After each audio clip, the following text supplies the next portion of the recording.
स्वागत है आप सभी का हमारे चैनल विशाल ऑनलाइन क्लासेस। तो कैसे हैं आप लोग? आशा करते हैं आप लोग स्वस्थ होंगे, मस्त होंगे और आपकी पढ़ाई काफ़ी अच्छे से चल रही होगी।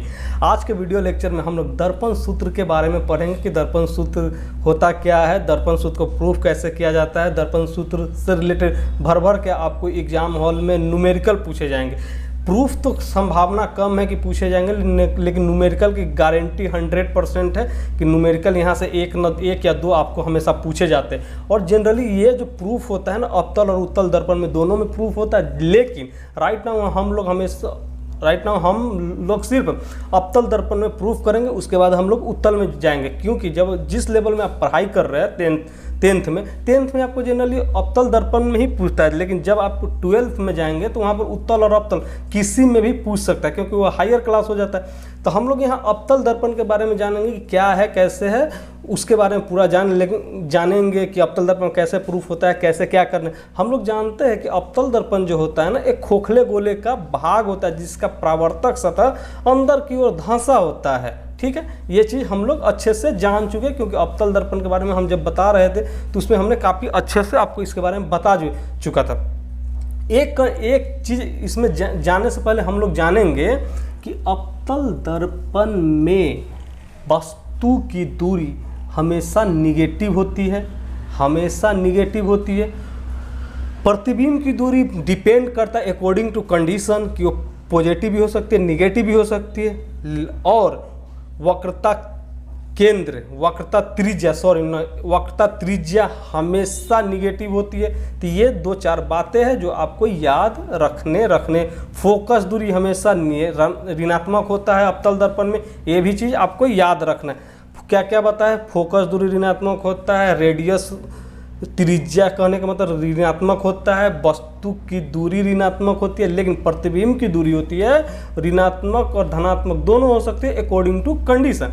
तो ये हम लोग प्रूफ करने से पहले ओवरव्यू जानेंगे, तब हम लोग अपने पीडीएफ की तरफ चलेंगे कि क्या कैसे, क्योंकि किसी भी चीज़ को एक अच्छा रूप देने के लिए उस पर अच्छा से वर्क किया जाए, तभी उस पर हम लोग अच्छे से कर सकते हैं। तो उससे पहले हम आपको थोड़ा बहुत समझा देते हैं क्या है कैसे। देखिए, लेट से कि ये कोई अवतल दर्पण है, ठीक है, लेट से ये कोई अवतल दर्पण है जिसका परावर्तक सतह अंदर की ओर धंसा है।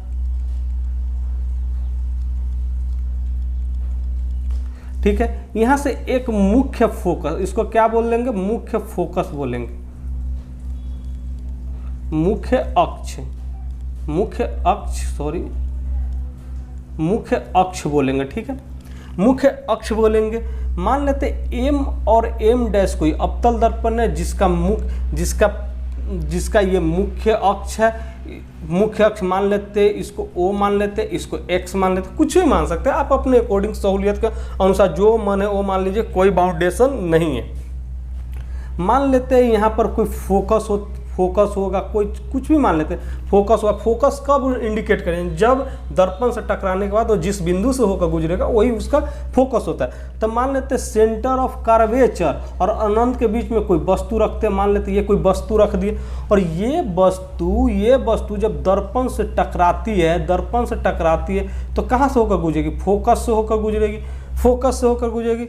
दर्पण से टकराई और फोकस से होकर गुजर गई, तो यहाँ पर ये फोकस हो गया।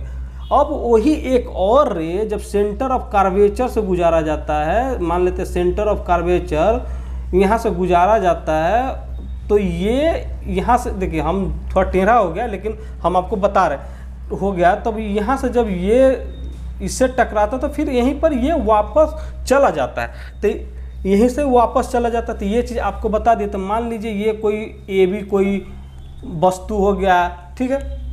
देखिए, तो इसका प्रतिबिंब कहाँ बन रहा है? देखिए यहाँ पर इसका प्रतिबिंब बन रहा है। तो यहाँ पर आप देखेंगे तो मोटा मोटी आपको दिखाई देगा कि यहाँ पर इससे पहले एक जानने से पहले एक देखिए, एक यहाँ पर ड्रॉ करेंगे। क्या ड्रॉ करेंगे? लाइन करेंगे, रचना करेंगे। ये पोल होता है। अब देखिए ये पोल मान लीजिए, इसको कुछ मान लेते, क्यू मान लेते हैं, ठीक है। ये तो आपके मन में आएगा, सर ये ऐसा क्यों किए? तो ऐसा इसलिए किए क्योंकि हम लोग को प्रूफ करना होता है। अब प्रूफ के लिए हम रचना कर सकते हैं, ये हम लोग मैथ में जान चुके। तब यहाँ पर अगर देखेंगे ना तो आपको 4 ट्रायंगल दिखेगा।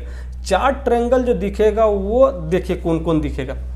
एक ये दिखा, देखिए एक ये ट्रायंगल दिखा 1 नंबर, एक 2 नंबर ट्रायंगल ये दिखा, एक 3 नंबर ये दिखा, एक 4 नंबर ये दिखा, 4 नंबर ये दिखा।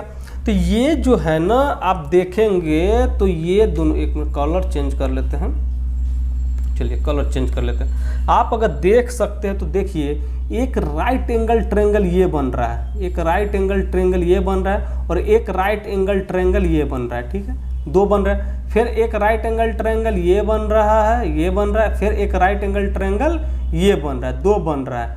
अगर और हम लोग जानते क्या है भाई, शीर्षाभिमुख कोण भी जानते होइएगा, 10th में आप मैथ में पढ़े होइएगा कि ये कोण बराबर होता है, ठीक है, ये कोण शीर्षाभिमुख से ये कोण बराबर होता है। तो हम उस पर नहीं जाएंगे क्योंकि आप लोग मैथ का ये सिलेबस है, तो आपको मैथ वाले सर पढ़ा देंगे। ये 90 डिग्री है भाई, ये 90 डिग्री है तो ये भी 90 डिग्री होगा, यहाँ पर ये 90 डिग्री है भाई तो ये भी 90 डिग्री होगा। तो ऐसा कुछ बन रहा है जैसे हम लोग अभी फिगर में देख रहे हैं। तो हम लोग समरूपता के नियम से जानते हैं कि अगर समरूपता के नियम से साइड एंगल साइड से भी जानते हैं, तो हम लोग एंगल को कंसीडर करें या ना करें, 2 मिल गया मतलब तीसरा अपने आप मिल ही जाता है। तो अगर हम साइड से जानते हैं तो ये साइड जो बराबर होगा इस साइड के बराबर होगा। आप लोग अच्छे से जाने, अगर दूसरा कलर करना चाहिए तो देखिए दिखाते हैं, अगर दूसरा कलर करना चाहेंगे तो देखिए दिखाते हैं। अभी देखिए साइड एंगल साइड से ये साइड होगा तो इसके बराबर ये होगा, इसके ये होगा बट्टा में होगा, फिर ये जितना होगा उसके बट्टा में ये होगा, फिर ये जितना होगा इसके बट्टा में ये होगा, ये जितना होगा इसके बट्टा में ये होगा। तो ये क्या होगा, साइड से हम लोग जानते हैं अच्छे से, हम लोग ये मैथ का सिलेबस में हम लोग देख चुके। तो ये देखिए ये चीज़ आपका मोटा मोटी यहाँ पर ये सारा बात है। इसके अंतर्गत हम 2-3 बात जानेंगे। तो वस्तु दूरी जो होता है हमेशा ऋणात्मक होता है, प्रतिबिंब दूरी की बात करेंगे, प्रतिबिंब दूरी तो ये पॉजिटिव भी हो सकता है, नेगेटिव भी हो सकता है अकॉर्डिंग टू कंडीशन। अगर फोकस दूरी की बात करेंगे, इसमें फोकस दूरी की बात करेंगे तो ये हमेशा नेगेटिव होता है। इसमें रेडियस की बात करेंगे, ये हमेशा नेगेटिव होता है। इसको आपको ध्यान में रखना है, एग्जाम में पूछता है कि अवतल दर्पण में वस्तु की दूरी क्या होती है, ऋणात्मक धनात्मक, तो ये ऋणात्मक होती है, जबकि प्रतिबिंब दूरी धनात्मक ऋणात्मक दोनों हो सकता है अकॉर्डिंग टू कंडीशन कैसा दिया हुआ उसके अकॉर्डिंग। दर्पण के इस साइड है या प्रतिबिंब बन रहा है कि या इस साइड बन रहा है, चिन्ह परिपाटी के अनुसार हम लोग जानते हैं, plus plus minus plus minus minus plus minus ऐसे कुछ करके चिन्ह परिपाटी के अनुसार हम लोग अच्छे से जान रहे हैं। तो ये चीज़ आपको क्लियर हो गया होगी कि क्या है क्या नहीं। तो इसको लिखने का तरीका देखिए, इसमें हम लोग रचना क्या किए हैं, क्या एम से ये मान लीजिए कोई एल मान लेते, ठीक है, एल से एल क्यू लंब किस पर डाले, क्यू पर डाले। तो ये तो हम रचना किए हैं, और इसमें लिखना कैसे, तो देखिए मान लेते, देखिए सबका तरीका अलग अलग है लिखने, आपका जैसे मन वैसे लिखे, कोई रोक चोक नहीं है कि ना एहने लिखे के ना ओहने लिखे के। देखिए एम हम लोग इमेजिन करते हैं कि मानते हैं कि एम और एम डैश एक अवतल दर्पण है, इसका मुख्य अक्ष जो है OX है, मतलब सबसे शॉर्ट से शॉर्ट भाषा में जितना हो सके लिख सकते हैं। एक वस्तु को रखे है जो सेंटर ऑफ कार्वेचर और अनंत के बीच में है, नहीं है इधर कुछ तो अनंत है, क्या है नहीं है कुछ तो इधर अनंत है, ये सेंटर ऑफ कार्वेचर है, तो दोनों के बीच में रखे ए बी कोई वस्तु रखे जो दर्पण से परावर्तन के बाद नीचे होकर गुजरती है, जो एफ फोकस से होकर गुजरती है।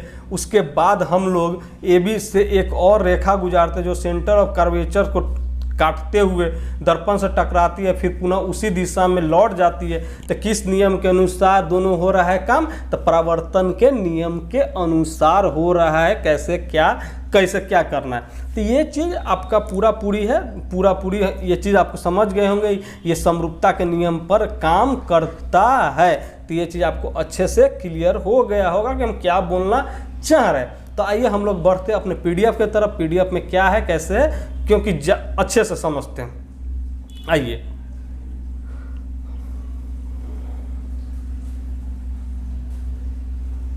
चलिए, आइए हम लोग बढ़ते हैं अपने पीडीएफ की तरफ। पीडीएफ ये रहा, देखिए अगर हम पीडीएफ को देखेंगे, पीडीएफ को अगर देखना चाहेंगे तो देखिए, हम जो बात आपको बताए हैं वही बात यहाँ पर भी है कि उसमें कोई ये तोप काम वाला हम नहीं कर रहे कि तोप काम। क्या हम लोग को प्रूव करना है भाई, क्या हम लोग को प्रूव करना है कि 1/f प्लस 1/v 1/f बराबर, एक मिनट रुक जाइए, हाँ चलिए शुरुआत करते हैं। प्रूफ डाइट कर 1/f बराबर 1/v प्लस 1/u, या दर्पण सूत्र, या कभी कभी दे देगा 1/u प्लस 1/v बराबर 1/f। तो घबराना नहीं है, जस्ट लाइक वही होता है, उल्टा पुल्टा है, कोई फर्क नहीं पड़ने वाला है। देखिए जस्ट वही कि m और m डैश कोई एक अवतल दर्पण लिए हैं, एक देखिए ये सेंटर ऑफ कर्वेचर है और इधर कुछ नहीं है तो अनंत है, ये अनंत है। यहाँ पर एक वस्तु रखे PQ कोई वस्तु है, यहाँ पर लिख से कि PQ कोई वस्तु है, ठीक है, वस्तु है जो जहाँ से एक किरण निकाली जाती है। हम प्रयास करें अपना भाषा में समझाने का, जितना छोट से छोट भाषा उसमें समझाने का। PQ कोई मान ला कि कोई अथी निकल रहा है, रे निकल रहा है, ये दर्पण से टकरा गया है, ये दर्पण से टकरावे के बाद ये फोकस से होकर गुजरा, जिसको जहाँ से, जरूरी नहीं कि यहीं से गुजरता है, यहाँ से भी गुजर सकता है, यहाँ से भी, जहाँ से भी गुजरेगा वो फोकस कहला जाएगा, ठीक है। तो यहाँ से होकर गुजरा, उसी प्रकार PQ से एक और PQ कोई वस्तु, यहाँ से एक और रे ऑफ लाइट निकाला गया, एक और रे जो सेंटर ऑफ कर्वेचर से होकर जाता है, सेंटर ऑफ कर्वेचर से गया तो ये दर्पण से टकरा के पुनः उसी दिशा में लौट गया। तो यहाँ ये किस नियम का पालन किया, तो प्रकाश के परावर्तन के नियम के अंतर्गत ये दोनों काम हुआ। तो आप लोग अभी जस्ट बताए हैं कि ये कोण और ये कोण बराबर होता है किस चीज़ से, शीर्षाभिमुख नियम से बराबर होता है। और ये कोण दोनों बराबर होता है किस नियम से, शीर्षाभिमुख कोण से बराबर होता है। ये चीज़ आपको समझ में आ गया होगा, ठीक है, ये चीज़ आपको अच्छे से समझ में आ गया होगा। तो ये पूरा नामाकरण है, आप चाहे जैसे नामाकरण कर सकते, कोई दिक्कत नहीं है। जैसे हम वहाँ पर QL से डाले थे तो हम A से AL लंब डाले किस पर, L पर डाले। तो ऐसे ही सब सारा बात हम आपको पीछे बता दिए हुए भरवली कि क्या है कैसे है ये सारा चीज़। ये जो है वस्तु है, यहाँ पर PQ जो है वस्तु है, ठीक है, वस्तु है। वही P', Q' की बात करेंगे तो ये प्रतिबिंब है, ठीक है। तो ये नीचे की तरफ बन रहा है, तो यहाँ से आपको क्लियर हो जाएगा कि ये निगेटिव है। अगर यही इस साइड होता तो पॉजिटिव होता।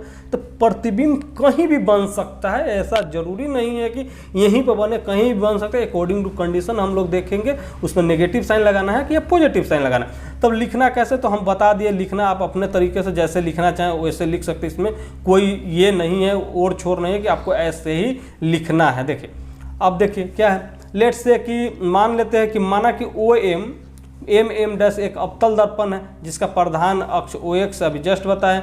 PQ कोई वस्तु, हम कम से कम किताबी भाषा को लिखने का प्रयास किए ताकि आप लोग को आसानी से समझ में आ जाए। PQ कोई वस्तु है, वस्तु P से कोई किरण चल कर आती है और दर्पण से टकराती है, और टकराने के बाद वो किरण नीचे की ओर प्रधान अक्ष को काटते हुए चली जाती है। अब बताइए इससे आसान क्या भाषा, अपना बोलचाल के भाषा में इसको बताया जा रहा है। पुनः वस्तु P से कोई किरण चल कर आती है और प्रधान अक्ष से टकराती है, टकराने के बाद फिर वापस उसी दिशा में लौट जाती है, उसी रूप में परावर्तित हो जाती है। तो उसी रूप में तो इसके परिवर्तन के नियम से ही ना हम आपको बताया कि परावर्तन के नियम के अनुसार ही होता है। और ड्रॉ रचना क्या की है, भाई, तो A से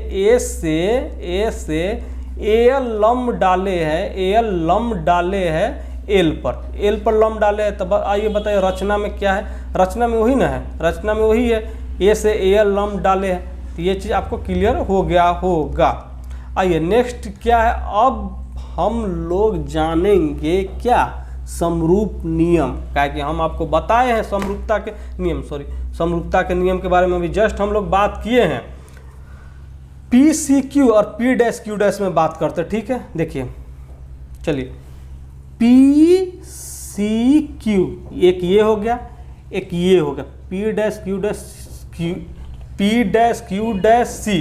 तो यहाँ देखिए पी क्यू जो होगा, पी क्यू का अनुपात जो होगा पी डैश क्यू डैश के अनुपात के बराबर होगा, पी डैश क्यू डैश का अनुपात होगा। अगर वही बात करेंगे क्यू सी का अनुपात जो होगा, सी क्यू का जो अनुपात होगा, सी और क्यू का जो अनुपात होगा वो इसके अनुपात के बराबर होगा, सी क्यू डैश के अनुपात के बराबर होगा। तो एक तो ये हो गया, कंडीशन एक होगा, समीकरण एक हो गया। अगर दूसरा त्रिभुज में आते, देखिए ये भी लिख सकते हैं, अगर चाहें तो ये भी लिख सकते हैं कि एंगल पी क्यू सी बराबर angle p dash Q dash c, ये भी चाहे तो लिख सकते हैं। लेकिन उससे क्या होगा कि लंबा चौड़ा पेज चला जाएगा, फालतू का आपका टाइम वेस्ट होगा, तो वो सब चीज़ हम लोग नहीं करेंगे, ठीक है। वो सब चीज़ हम लोग नहीं करेंगे, तो जितना ज़रूरत है उतना ही हम लोग करेंगे। आइए रुकिए, आइए देखिए, अब इस त्रिभुज में एक त्रिभुज ये हो गया, एक त्रिभुज ये हो गया, एक त्रिभुज ये हो गया, ठीक है, एक त्रिभुज ये होगा। तब देखिए ए एल का अनुपात जो होगा पी डैश क्यू डैश का अनुपात, ये देखिए ये अनुपात, ये अनुपात, ये अनुपात के बराबर होगा। उसी तरह एफ एल का अनुपात क्यू डैश एफ के अनुपात के बराबर होगा, ये चीज़ होगा। अगर हम चाहेंगे तो ये भी बराबर कर सकते हैं, ये भी, ये एंगल और ये एंगल भी बराबर कर सकते हैं 90 डिग्री के अकॉर्डिंग, लेकिन उस पर हम वर्क करेंगे नहीं क्योंकि कोई मतलब नहीं बनता है उसका। ये चाहेंगे तो ये भी बराबर कर सकते, ये भी बराबर कर सकते, किस नियम से, शीर्षाभिमुख कोण से। लेकिन जब इतना करेंगे तो टाइम कहाँ से कहाँ चले, लेकिन हमको प्रूफ करना है, जितना ज़रूरत का काम है उतना ही हम लोग करेंगे। तो ये चीज़ आपको समझ में आ गया, ठीक है। अब इसी को निकालने के लिए क्या करेंगे, देखिए आइए देखते हैं, वही चीज़ है ना। देखिए दो त्रिभुज है, पी सी क्यू और पी डैश क्यू डैश में, पी क्यू और पी डैश क्यू, अभी जस्ट बताया C Q C dash Q, समीकरण एक हो गया। समरूप त्रिभुज भी देखे ए एल एफ में और पी डैश क्यू डैश में ए एल बटा पी क्यू बताए, एल क्यू एल एफ बटा एफ क्यू बताए। ये दोनों चीज़ आपको हम बता चुके हैं। जैसे मान लीजिए ये इस चीज़ को जस्ट यहाँ पर कर दे, मान लेते कि इस एल को यहाँ पर हम कर देते हैं, ठीक है, इसको ध्यान दीजिएगा। यहाँ पर मान लेते हैं कर दिए, तो क्या ये ए एल बराबर ए ओ नहीं हो जाएगा, हो ए एल बराबर ए ओ नहीं हो जाएगा, सेम हो जाएगा, सीधा सीधी बात है। देखिए तो वही चीज़ हम यहाँ बताए हैं। देखिए समीकरण 1 और 2 को देखेंगे तो आप एक साइड अगर बराबर है, लेफ्ट हैंड साइड, देखिए ये लेफ्ट हैंड साइड, ये लेफ्ट हैंड साइड और ये लेफ्ट हैंड साइड कहाँ गया, देखिए लेफ्ट हैंड साइड बराबर है तो राइट हैंड साइड अपने आप बराबर होता है। ये चीज़ आपको अच्छे से पता है कि लेफ्ट हैंड साइड अगर बराबर हो चाहे राइट हैंड साइड बराबर हो तो एक साइड अपने आप बराबर होता है, क्योंकि एल के जगह पर हम लोग तो एल को अगर ओ के नज़दीक लाए, अभी जस्ट बताए एल को अगर ओ के करीब लाए तो एल एफ के जगह पर ओ एफ तो हो ही सकता है, आराम से हो सकता है। हम लोग जाने हैं कि अगर पोल पर कोई वस्तु रखा जाए तो इसके बारे में काफ़ी अच्छे से हम लोग जान चुके हैं। तो हो गया, यहाँ से अच्छे तरीके से आ गया। देखिए क्या होगा, समीकरण 1 और 2 से हम लोग समझ गए। तो यहाँ पर आइए, समीकरण 2 ये हो गया। अब आइए समीकरण 1 और 2 को देखेंगे। समीकरण 1 देखिए ये क्या है, ये लेफ्ट हैंड साइड है, ये भी देखिए लेफ्ट हैंड साइड है, लेफ्ट हैंड साइड है। हम लोग परिवर्तन क्या किए, सिर्फ एल एफ के जगह पर एल को है ना ओ के बहुत करीब ला दिए। जैसे मान लीजिए एल है ये, ठीक है, ये ओ है, ये एल है, ये ओ है, दोनों नज़दीक है। तो मान लीजिए सटपते यहाँ कर देंगे तो लगभग दोनों लगभग बराबर हो जाएगा। तो एल एफ के जगह पर ओ एफ लिख देंगे तो कोई दिक्कत है, कोई दिक्कत नहीं है, क्योंकि ऐसा नियम है फिजिक्स में, ऐसा कर सकते हैं, कोई दिक्कत नहीं। तो लेफ्ट हैंड साइड बराबर है तो ऑब्वियस सी बात है राइट हैंड साइड भी बराबर हो जाएगा। तो राइट हैंड साइड क्या है भाई, तो सी क्यू, यहाँ पर देखिए सी क्यू बटा सी क्यू डैश और इधर का ओ एफ बटा एफ क्यू डैश। देखिए जस्ट बराबर हो गया सी क्यू बट्टा सी क्यू डैश और ओ एफ बट्टा एफ क्यू डैश, क्योंकि लेफ्ट हैंड साइड बराबर राइट हैंड साइड अपने आप बराबर होता है। अभी नोट पॉइंट हम लोग जानेंगे, क्योंकि आपको बात शुरू में बता दिए थे नोट पॉइंट। ओ क्यू जो है उसका ये क्या है, वस्तु का दूरी है, वस्तु दूरी है। ये क्या है, प्रतिबिंब दूरी है, प्रतिबिंब दूरी है। ये एफ है, फोकस है, फोकस है, एफ ओ सी फोकस है। ये रेडियस है, रेडियस हम शुरू में ही जब बता रहे थे तो इसके बारे में बता दिए। ये हमेशा निगेटिव होगा, ये प्रतिबिंब दूरी अकॉर्डिंग टू कंडीशन बदलेगा, ये पॉजिटिव नेगेटिव दोनों हो सकता है। तो बताइए सी क्यू लाने के लिए हमको सी क्यू लाना है, ठीक है। इधर देखिए हमको सी क्यू लाना है, ठीक है, हमको ये लाना है, ठीक है, ये लाना है। तो ये पूरा में से ये पूरा में से ये पूरा में से पूरा में से इतना घटा देंगे, इतना घटा देंगे तो अपने आप आ जाएगा, अपने आप आ जाएगा। देखिए वही चीज़ है ना, ओ क्यू माइनस ओ सी कर दिए, घटा दिए। ओ क्यू पूरा में से हमको इतना चाहिए, ठीक है। देखिए एक बार और देख लीजिए, हमको इतना ही चाहिए, ठीक है, इतना ही चाहिए। तो हमको क्या करेगा, ओ क्यू में से अगर ये पूरा घटा देंगे, ओ सी घटा देंगे तो हमको क्यू सी प्राप्त हो जाएगा, क्यू सी प्राप्त होगा। हमको चाहिए यही ना, क्यों चाहिए भाई, क्योंकि ओ क्यू का मान दिया हुआ है, ओ सी का मान दिया हुआ है, यू भी, क्योंकि हमको प्रूफ यही करना है। तो ये चीज़ आपका क्लियर हो गया होगा। उसी प्रकार हमको मान लीजिए ये लाना है, ये लाना है, तो क्यूएल में से, पूरा क्यूएल में से एफएल घटा देंगे, एफएल घटा देंगे तो हमको इतना नहीं आ जाएगा। ऑब्वियस सी बात है आ जाएगा, तो वही बात न बताए, कुछ खास थोड़ी बताए।